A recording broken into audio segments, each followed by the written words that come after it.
আরে গেছে তো, পুড়িয়েও গেছে, তিনটেও গেছে।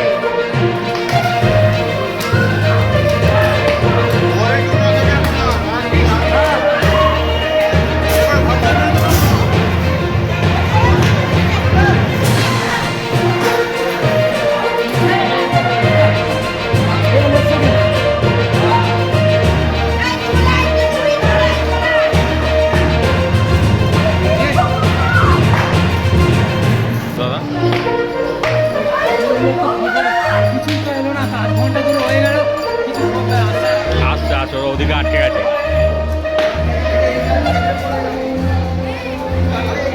যা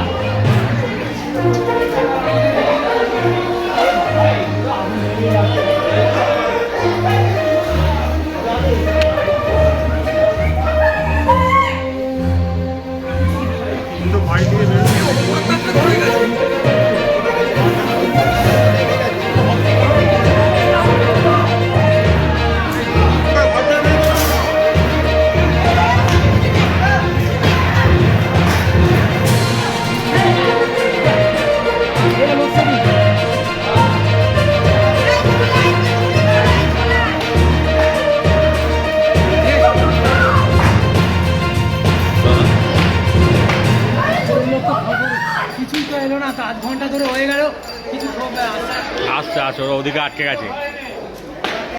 আমি আমার মেয়ে কপি করতে বলেছে, আমি রান্নাঘরে কপি করতে গেছি। আমার মেয়ে বলছে মা তীর্থ কাকাদের ঘরে আগুন লেগে গেছে। আমি সঙ্গে সঙ্গে ছুটে এসেছি। ওদের বাড়িতে তীর্থদাও ছিল না, মানে ওনার ওয়াইফও ছিল না, শুধু মা বাবা ছিল। মা বাবাকে ডেকে বাইরে বার করলাম, বার করে সব লোক ডেকে সিলিন্ডার বার করা হলো। বার করে তারপরে আমাদের দমকলকে খবর দেওয়া হলো। সে আমাদের শুনছে না, শিবম করতে তবে দমকল এসছে। দমকল কতক্ষণ পরে আসছে? অনেক পর এসছে, এই তো এসছে, মিনিট 10 বোধহয় এসছে। কি কারণে আগুন লেগেছে বলে মনে সেটা বোঝা যাচ্ছে না। যারা ঘরে ছিল তার মা বাবা কিছু জানে না, ওপর তো বন্ধ করা, ছেলে বউয়ের ঘর, আর মা বাবা নিচে থাকে। আস্তে থেকে তারগুলো কেটে কেটে হ্যাঁ, আপনার নাম? আমার নাম সুচিত্রা পাল।